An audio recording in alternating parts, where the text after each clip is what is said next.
Lazima uelewe mahali ya imani kana amani.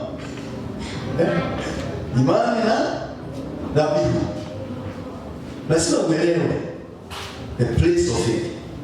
So I'll be talking about faith on the last, I think 2 Sundays. No, last Sunday and another Sunday. I finished on general things on faith, so to understand how faith works, although not in details. I'll come to it nikianza kuweka msingi wa wokovu this year. Last year we missed it. I'll come to faith again, but now I give some few points so to understand how faith works in a general sense. Now, today I trust I'll finish. I want us now to look at Abel's faith or the sacrifice, because it will be crucial to us. People have distorted these teachings of sacrifice. Preachers have misused it. They have abused it.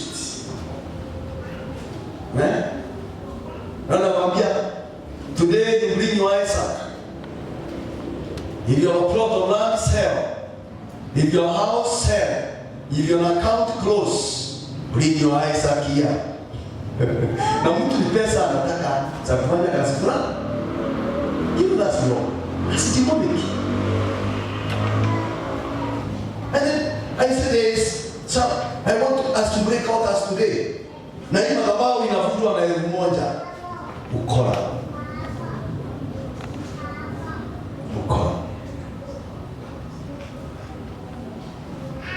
But then there's a truth which you need to learn and understand.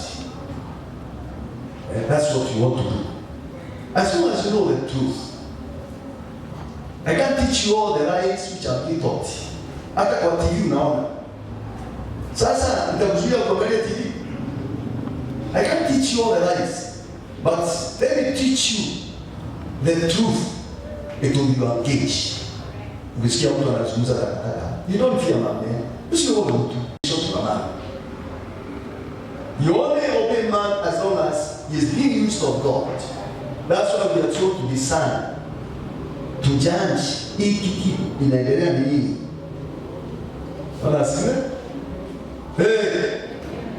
Huyu ni Mungu. Don't just be overtaken by the miraculous. No. Mtu kuanguka si kitu kubwa. Sio naomba mshana hapa, kufanya mkono hivi akaanguka. Nasikuwa nimekugusa nikasema hapana. Kushikwa, mmeweka mkono hapa akasema huwezi kunishika. Alikuwa mwangalia hapo uletie. Na ndio ndio mama. Na mmoja wa Bwana. Ambele na story mami. So tuko kwa kunde. Is from God. Some are demonic foreigners. So they are captured by all those so much. Ukapenda check in your spirit. Are you feeling uplifted or grieved? Ndoto mbali magadi yani kuna hiyo mafuta. Na makina sana mbele kilete utubete kuliki ya mtu ni wanga soma soti. Kuna mambo machafu. So usio mtu apewa na anything like that. Listen, judge. Now you are right to ask someone a question. When pastor, there's something you said. I don't seem to get it clear. Where is it in the scriptures? What I said? I want to get it clear. Okonano. Toro. Akureke. What I said? Akureke. You are right to follow me in this. Kuna kitu sipati hapa pastor, bishop. That's okay. So you go on. Now, Abel's sacrifice. Genesis chapter 4. Genesis chapter 4 first. We read verses 4. And Abel also brought of the first three. Now let's start verses. Yeah, it's okay. I don't escape blood and over verse 3, sorry. And in the process of time, It came to pass that Cain brought forth all the fruit of the ground, and offering unto the Lord. And Abel also brought of the firstlings of his flock, and of the fat thereof. And the Lord had respect unto Abel and to his offering.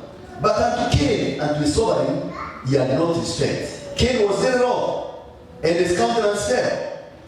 Now, verse 6. And the Lord said unto Cain, why art thou wroth? Or why are you angry? Why is your countenance fallen? If you do well, shall you not be accepted? And if you don't do well, sin lies at the door, and that you shall be his desire, thou shalt rule over him. Now we go to Hebrews chapter 11 verse 4. 11 verse 4, that's where my text comes from. A very rich passage that I can talk over it for 7 days. In Hebrews chapter 4.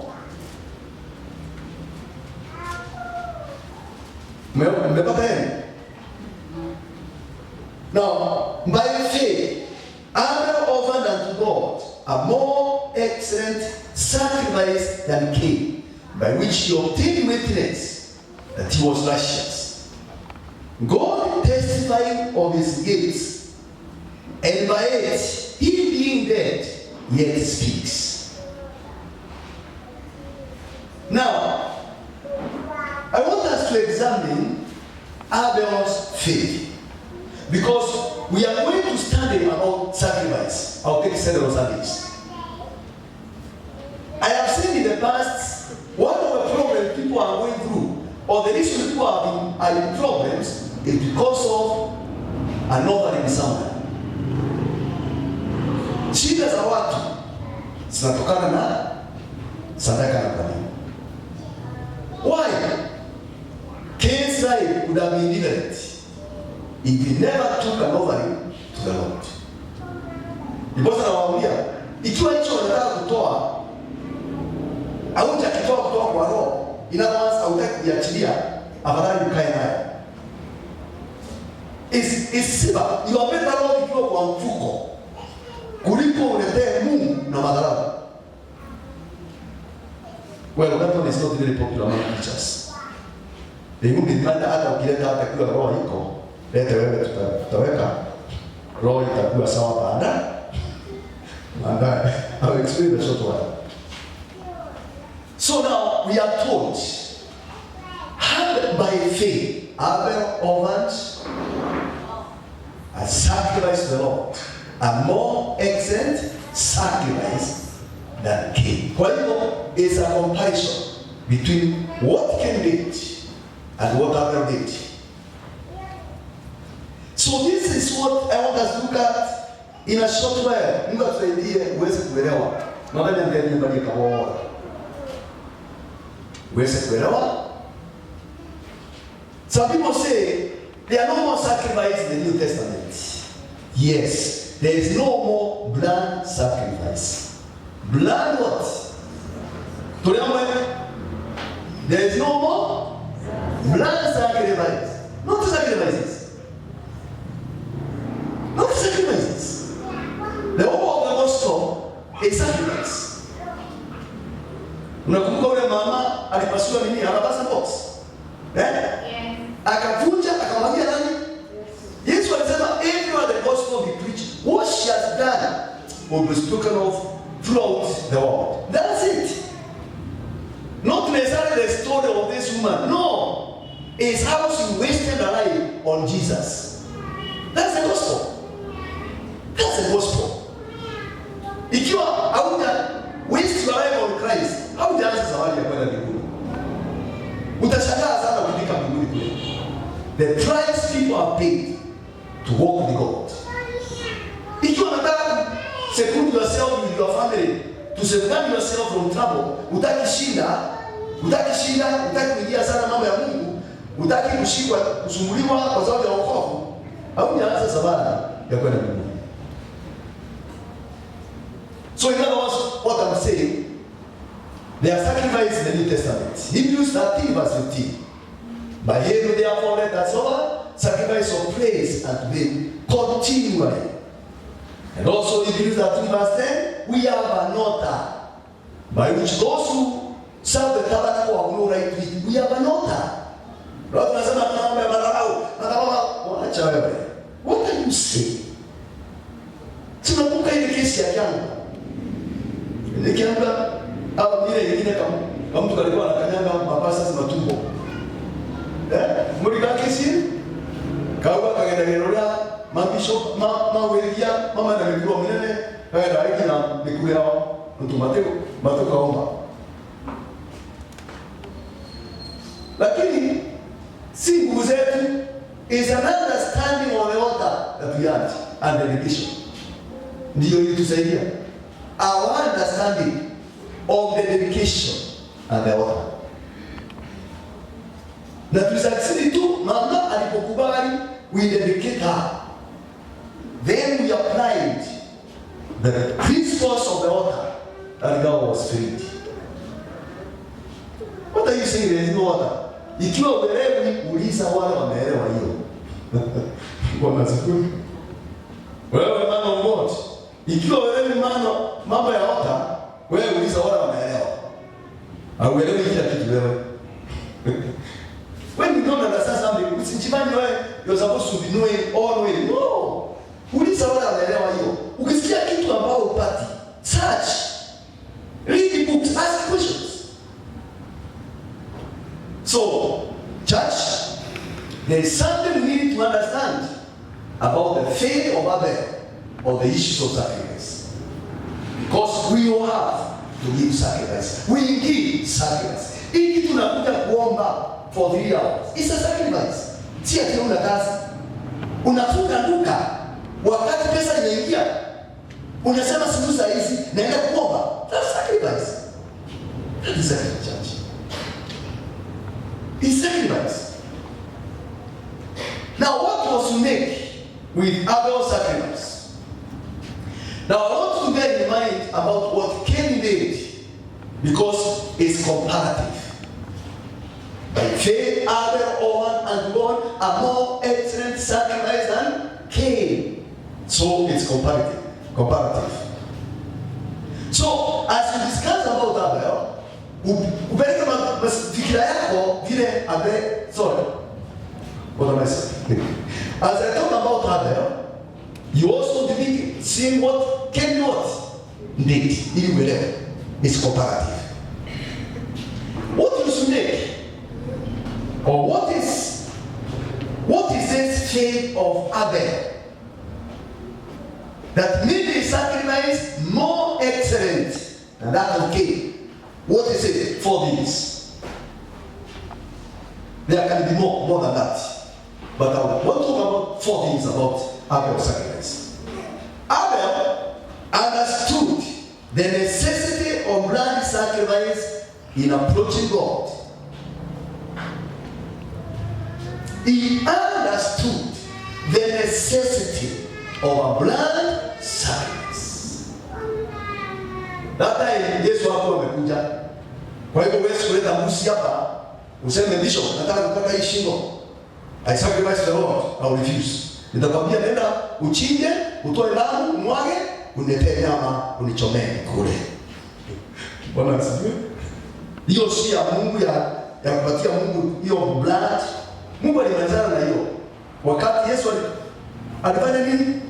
Alimwaga damu yake, hiyo ilishia hapo. But can bring a goat.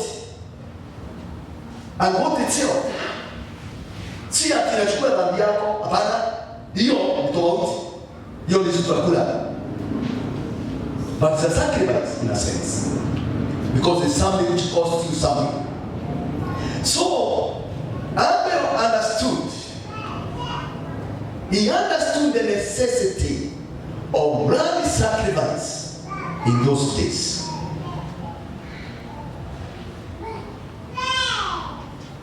Cain did not.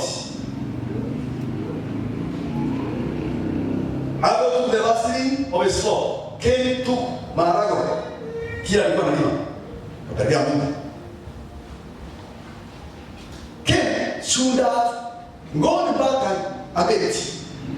Aone vile Mungu alifanya wakati baba yao na mama yao walimkosea Mungu. Nakumbuka wakati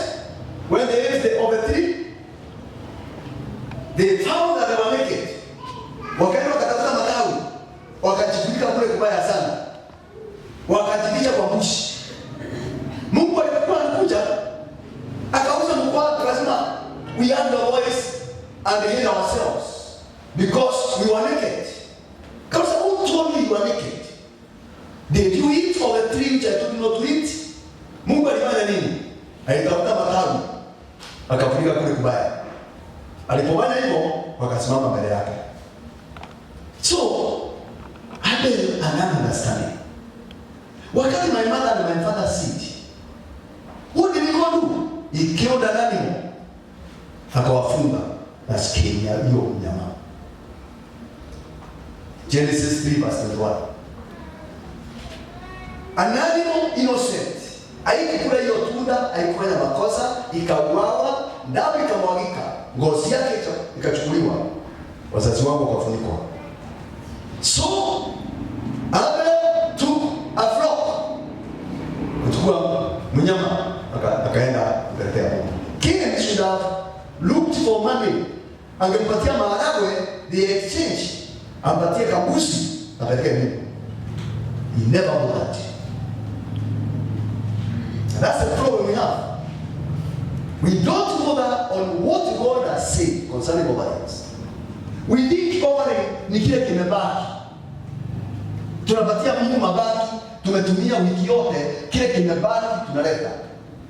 Excuse me. It could be your problems today are connected somewhere to nobody. Nisikize zaidi. Mungu sio kupatia mabaki. President ya kutoa mungere. Aina kwa maneno ngulira mbuli. Chairman. Omwendera ya kaburi kaka kutamata na mabila na ukina mbila. Otoma na daraka. No ukaruka ishe bewega neli mwenda ketani.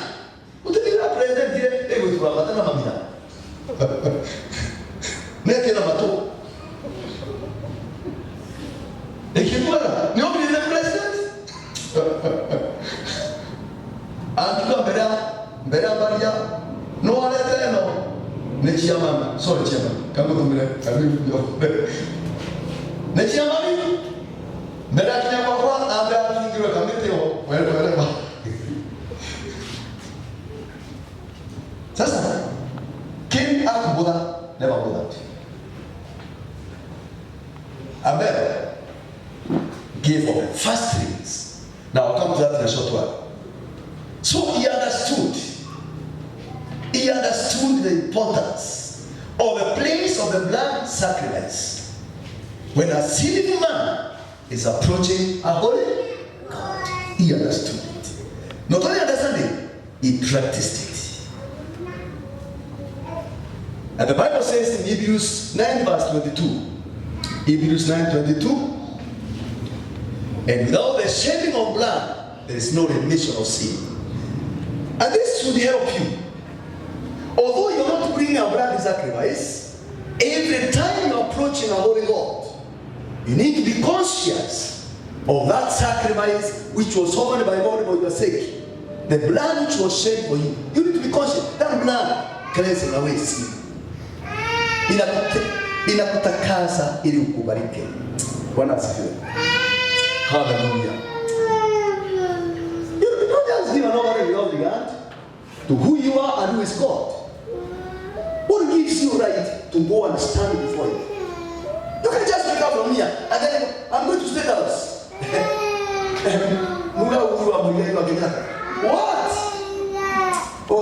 Look at an animal. We're going to go over the fence. What? When appointment? Where is the badge? Lazima mweka, hiyo badge hapa. Na lazima keep time. Temora ungeto ngacha kwa dachi anaona wewe kama ni wewe tena ndio.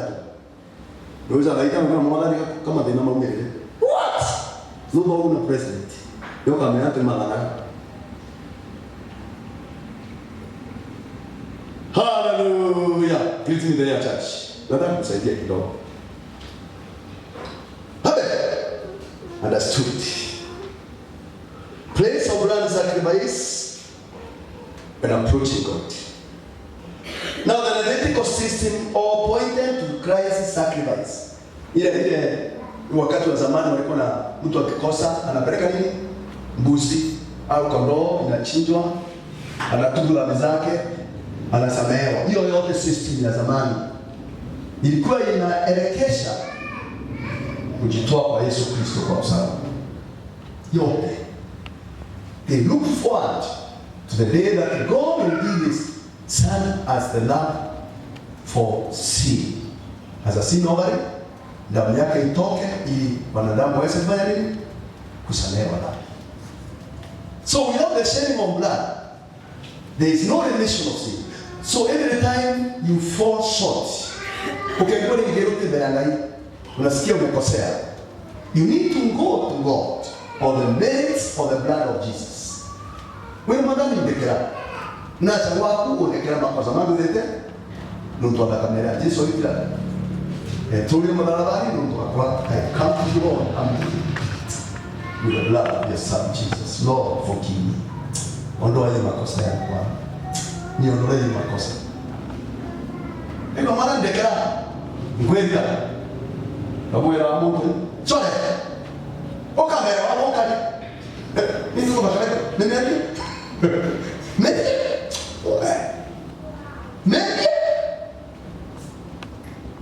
what do you mean? Please, I'm sorry. What I did was wrong. I hurt you. I'm sorry. It was wrong. Forgive me. So what? Similarly, when you live with a person, what very humbly, carrying in your hands the blood of the Son Jesus. I have sinned against you. The issue is the issue is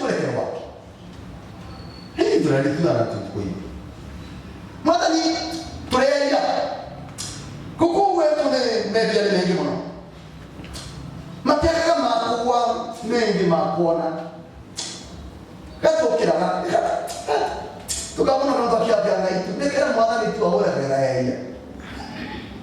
The Bible says Abel took of the firstlings of his flock and the fat thereof. Very specific. Do you think earlier what you are given to give as an offering? Time you don't have to think is 1/10 of what God gives you. Hiyo si yako mnyake. Unaitoa tu kwa zako, unaweka kando, unaleta vile iko. Hiyo si yako. You don't have a choice there. But offering. Do you think over it? Unauliza Mungu, nitakupatia nini Sunday? What will I worship you with on Sunday? Do you think about it earlier? Within the course of the week, how will I go before God? What will I give as a thank offering for what He has done to me, preserving my life? Do you think about it? How will I come about? Abel never took it for granted. He chose the firstlings to flock kwanza zile mzuri and the fat akaiteka. Kiko chenye ndio kila pia ndio huko. Ukienda kwa kile ya kidalika na makosa. No wonder our problems are many. No wonder we have so many problems. Hadi na chako utakalewa. You are not better than me. Madena mama kungali biana ni na garitene kwa le. Na hadi kwa nini? No wonder church. This means what? You can't give God anything. You can't give God anything. You can't. You must think about it. You must know whom you are giving. The principle of choice. What will I give as I worship? And God has said, no man will appear with nothing empty-handed as he approaches me. What will I do? You are not buying anything. No. It's just His method. His method that He has ordained for you to worship. What God gives you can't buy. Kama hewa. Ino ujilote no tukulipa. Na oxygen iko ndani ya hospitali. Si atunalipa, huwezi kulipa hiyo. You can't pay.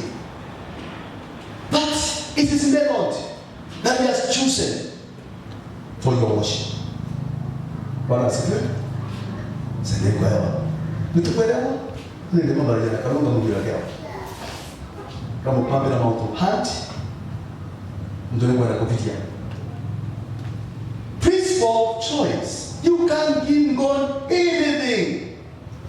You can't. Cain. The issue of choice is not mentioned in the Cain. Aliyokota mahala tu. Ndio mama nikawelea. Nikapitia mwana. Kula tunalala ngareko tumane kwa shamba nali. Akaja mama ya. Happy New Year. Habari ya mama. Kwa huko kanitra kijia ndio nao. Ya. Kana ukelia nai. Baada ya bila kwenda. Hadragi anakuleja. Na uyangu kaja wote. Ndio mama nguru hapo ya kanisa. Ndio kwa muhati. Choice.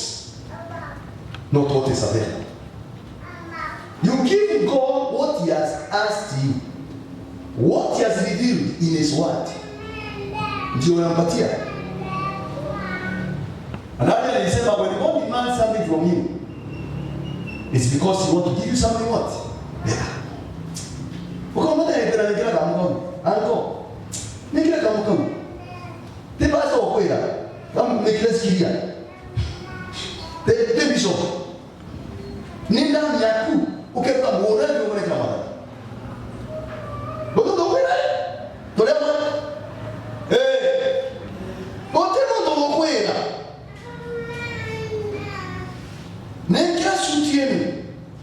Nekira kinatokea. Hiyo kitu na kusuba. This a brother Link. Brother Link, God bless you. Kuna mkiendea wanajeshi msungura. Aselete. Na bila bishop. Nimesumbuka. Nasikia kupera hii pesa nilikuwa nimesave. Na matandiko ni kama mengi.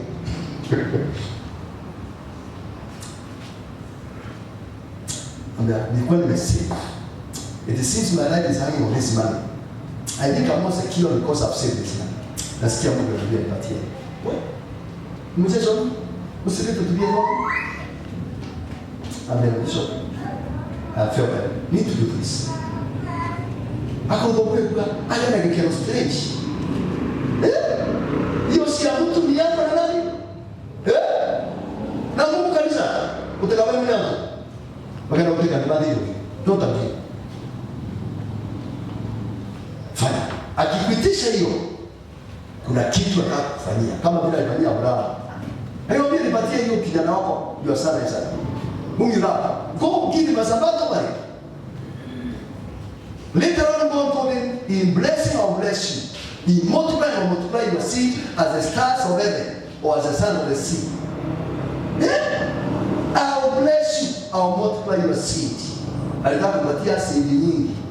Kwa hivyo akamtisha seed yake moja. Abraham akapeana Isaac ili apewe Isaac wengi. No, he didn't have that in mind. All he was doing is obeying God. God told me, I give his son. He gave his son to me, I give it. I'll talk about dedication later on. Now, let's not find a dedication service or what we have. What we have in life. In part of your revelation when you are dedicating Pastor Carol's house. You shall do that. So you stop feeling insecure with what you have. The Lord allow it. Another time. Principle of choice. When God wanted to save the world, He gave His only begotten Son as a sin offering for the salvation of humanity. Hakuwa na wengi, alichukua huyo mmoja akamtoa out of the people. He chose. That's it.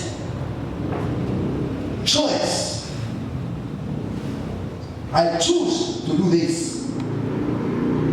I choose to give God this. Si ati sina haja nayo, ninaja nayo, lakini I feel in my heart I can do this. I like what the other does.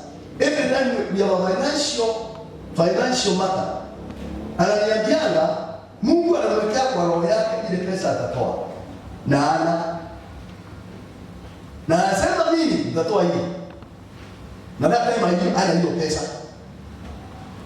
God anamwekea. Na anajua Mungu akiniambia hivyo atanipatia hiyo pesa na sitakuwa hizo peke yake, ataniongezea hata mimi nipate kitu ya mkuu. Na Mungu anafanya hivyo.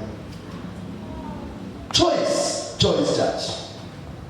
Don't collect anything to appear before God. You are dealing with the Holy God. He is not poor. He is not in need. Kwa nini mwamende gukena? Mwangire n'Amerika wandura kamukega ngakena. Atwandira nguku ngamurayo. Na nona kuno. Nkamenya kawa ile wona ikawa. Mwenda kubirango abantu birango kubire mbisho. Ndekira kurubuga. Na mimi nango gatureke. Butu tero. Nekule akagokera. Hii ukamuta Yesu, ukulile ko. Kama Linz. This there another shop in Embuya Eregenya. Si hapo Malanda. Very expensive. Suti na wote na lesa 25,000. Asuti. Very expensive. Ngapi na mchana mtumba na mbele. Wanu wakitata watu wakaini. Wakanilega. No wale kama mtumba ndalika ngokeka muno. Kabaswa. Mtu akona ko aje wa Uganda na South Africa. In other words, what I'm saying, everyone wants to get something of value, something which is valuable. Think about it, and not talking about it, someone will want that. God wants the same church. To remember, nobody can overraise free will. Because the battle, time you go, utembutana na utatai, umevuja adani. Na wewe is just a matter of time, you will collapse. Utateremka down here at the speed which you want to stop. Umevuja agano yako na Mungu kuhusu utajiri, kuhusu mapato. Umevunja. Hiyo ni tofauti. Mungu akupatia 20 si yako, weka kwa envelope. Useme ni ndogo sana, hebu niongezee ifike. What? Weka kando. Ikiwa baasani, temu tobirete. Te president tobirete na wala. Na tuko mbirete na wala. Kai si yake rano. Weka kando. Achana na fungu la 10 ikiwa unataka kwenda vizuri. Because it will take just a matter of time. Utaendelea na hii tabia for some time mambo yako inaonekana kama ni sawa, but nakwela dereka strike mtu wako kwa everything na nikio kila baada ya kuiwana ukitinaje hapo utemka wanasibiwa wewe kama ile mtu utemka nanda wanaomba mtu matendo no asa bishop ole office la ino ole nde kwa office no mungu na kwa hiyo na mnyoma kubeta na gari kamera tiko na kumdhi ya roho gawa na neno wengi achana tai nimedistract kipi tasai utakamata yule mali about free will principle of choice, church. Sema choice. This Sunday. Ndio maana utakaambiwa sadaka kila kwa Sunday. No kanisani, ndio kwa ba wale. Oge church ya kwenda. Ndio wale kana kule wale. Wete wako kunjene. Kule kanisa liko munjia. Na mera, I want to collect the offerings first. Mosia wala wacha mchezo kama mtu. Hata kama kunjene. Kila mtu. Tena kila wewe. Choice. In the book of 2 Corinthians 5:21, 2 Corinthians 5 verse 21, the Bible says concerning God, He has made Him to be sin for us, who knew no sin, that we might be made the righteousness of God in Him. Talk about Christ. Wakati Yesu alikuwa kwa msalaba, aliwekwa kama dhambi, or simply sin over it. Madhambi yako yote, future and present, kwa ajili yake. Mungu akaangalia akaona, this is not my son. He left him. Akamwacha mpaka akalia kwa msalaba, my God, why have you forsaken me? Alimwacha, and God never answered him. He had to bear that shame, that pain. He knew what the sin by that experience, although he had never committed a sin. That's what God did. It was a choice. Hakuchukua malaika huko ile angels, he has many angels. Hakuchukua ile of those. No. He took the only son, showing the value upon which he places on you as a gift of your salvation. Choice. Number 3, he prepared his heart. The Bible says in Matthew 5 verse 18, verse 18 they say that, nikwambie kabla ya kutoa ovai, examine yourself. Put your head right. We don't do that. Abel is assured. He prepared his heart before he gave what? Offering. He realized, first of all, God must accept me first. Me. He must accept me before he accepts my offering. So he prepared his heart. To confirm that, read Matthew chapter 5. Matthew chapter 5, verse 23 and 24. It says, when you bring your gift to the altar, when you bring your gift to the altar, then you remember a brother has something against you. Kuna mtu umekosea, ukumbuke. Ukumbuke tu. Leave your gift at the altar, go be reconciled to your brother. Then come again, take your gift and offer. What is happening here? It's heart issues. Kuna mtu anakuambia umekosea mtu fulani, no. Labda hata huyo mtu anakuambia hakuambia umemkosea, lakini when you approach God with a longing, then you remember so and so. Nilimkosea. Don't give your gift. Keep it aside. Go first, be reconciled to your brother, then come again and give the gift. Hallelujah.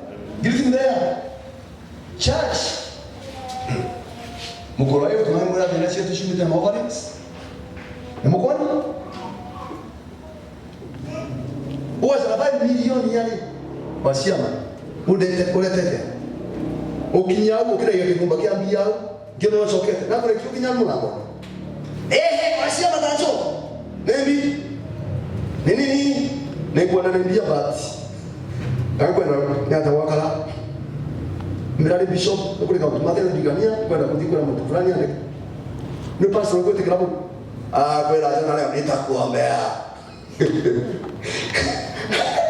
Nitakuombea and anointing. What? Usinanganya mtu. And anointing yani? Nete kila utikava milioni yatu vile. Tukweje? Tuangalie shillings ya orelea ama baba wangu. Kendi uache kao utonya ukwe.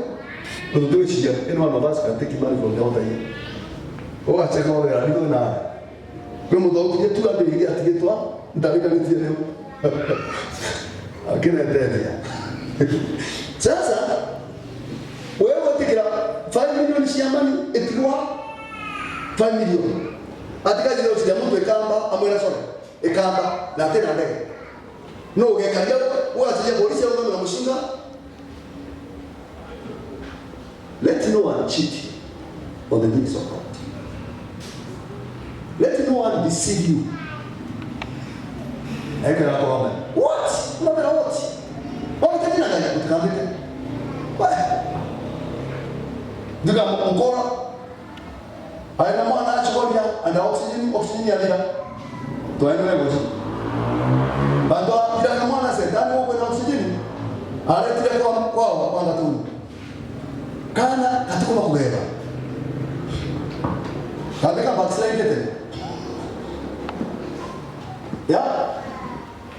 Ngeli kumwona leo ndia. Bali kumwona ni. Ya. Ndiko bila tutupo hapo yeye mboya. Kabeka ina kesi na ngai. Tukoboera mwana ale. Mundu wako twezera mku. Ngisho ndia.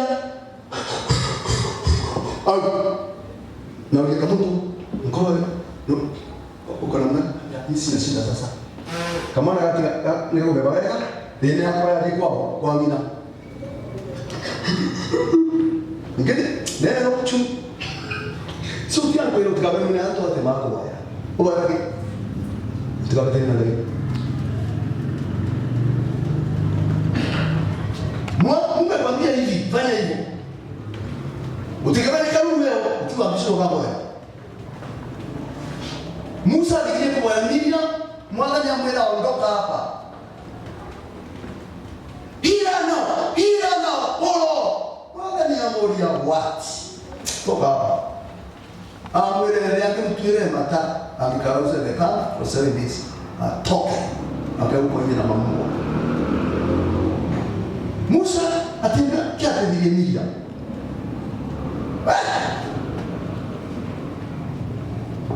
Well, baka na pero karo, akonyao no the opposite. Sasa mama. Okay, bila. Hata ibadi yako kumbe ni mengi, makora. Na wewe chilia. Kweli? Tia na wewe chilia, mara wao vile ni maliku utuku. Tia mama magunde. Ambao ndio na maliku. Mama kwamba. Praise the Lord. Hallelujah. Then Okama verse 25, your Matthew 5. Never agree with your enemy, your adversary first when you're on the way. Wakati na hiyo struggles, deal those issues. Montungu beteretie ni anniversary. Nitakwenda kulete koti. Ndio na polisi kila mtu uchukua ile.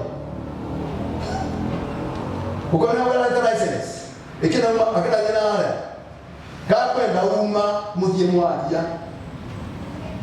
Na ndio kila kama license ni ukimnekera akulia kila mu.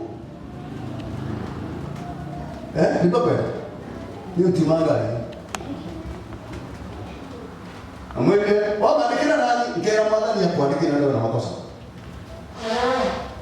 Naomba ukinichezea. Unatawala hapa mimi natawala kule. Nikisema uko Mandera within 24 hours utaenda. Hadi bisho utakuja. Watu tigane. Ndio. Atika libera makosa. Ya pete na. Andika kitu tena tena. Niandikie. Tuna shida. Kama leo kwa toa gadia. Nani ngera madhani utarema. Sasa inawa polisi nienda mwekushana. Bila mji koti. So anniversary mtu umeterete. Huyo mtu ambaye umekosea, huyo ni adui. Na anakuzuia kuingia mbinguni. Anakuzuia kuomba. Finally, Abraham believed in the invisible God.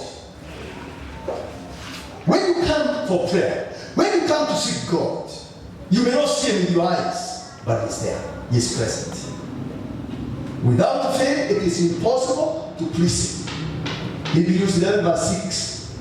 For he that comes to God must believe that he is, and is a rewarder of those who seek him what? Diligently. When you are coming here about prayer, you are not coming to Bishop to minister to you. No. You just an instrument, and I want there, Pastor, we are coming out. You are coming to the invisible God, yet present. Abel believed.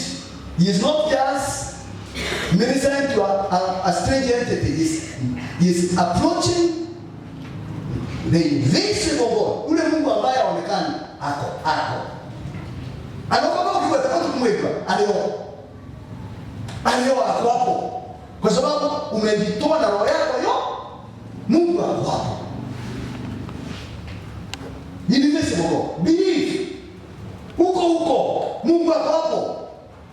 Ndiposa Mungu alimuuliza Daudi, why have you done this? You have committed this sin before my eyes.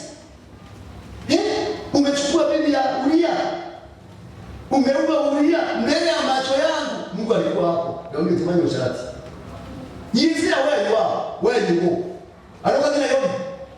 Kwenda na mama yetu ngoroba ngine Nairobi. Jina mara yana sio tuko na Nairobi kali. Kwa hiyo kumekuwa mara watu makoro. Hiyo ndio mwadhari. Nkabanganya myombuke kamwara ukibesere. Mayo kamenya. Ndio tumwara tumfiu nganawe. Anakanisa amenya. Bora na mara haya. But God is in me. Kule huko, usidikiu kwa biashara, agure. Huko na Mungu. Live for him everywhere. He is all over. He is with you. Live in his presence. Kile unafanya mbele ya macho yako, ujue hivyo. Ukitoa habari, unatoa mbele ya macho yako. Ukienda kufanya shopping, mbele yako. Ukiongea na customers, mbele yake. Ukiongea na polisi, mbele yake. Ako hapo. Believe in the invisible God. Believe, church. That's what I read. Then, God accepted it. He also accepted the sacrifice. He obtained witness that he was righteous. What is that? He did what was right and was accepted. Cain refused. Wakati alikosea kwa hiyo dhabihu yake, Mungu akamwambia, "Kwa nini unakasirika? Ukitenda vyema, si utakubalika? If you do the right thing, si utakubalika?" Cain never had. He refused to do the right thing. He never sought God in an area. He messed up. God gave him a second chance. He refused. Don't take it lightly when God speaks to you over one thing over and over again. Don't take it lightly. Don't usipuse. Cain should have sought God how sacrifice should be done. He never. He made a mistake. Anakasirika sasa kwa sababu ya Abel imekubali. Anaambiwa, kwa nini uso wako uwe mrefu? Huko tunanikiona mtu gero daka wala kera. Kake ni ngali kwa nini unakasirika? Si ufanye vile unapaswa. Anaambia, if you do what is right, if you don't do what is right, sin is lying at the door there. You must do over him. Huyo dhambi. Ako hapo kwa anataka kuingia kwako. Shetani anataka kuingia. Akuamuna hapo. Usimruhusu mtawale. Fanya vile unapaswa.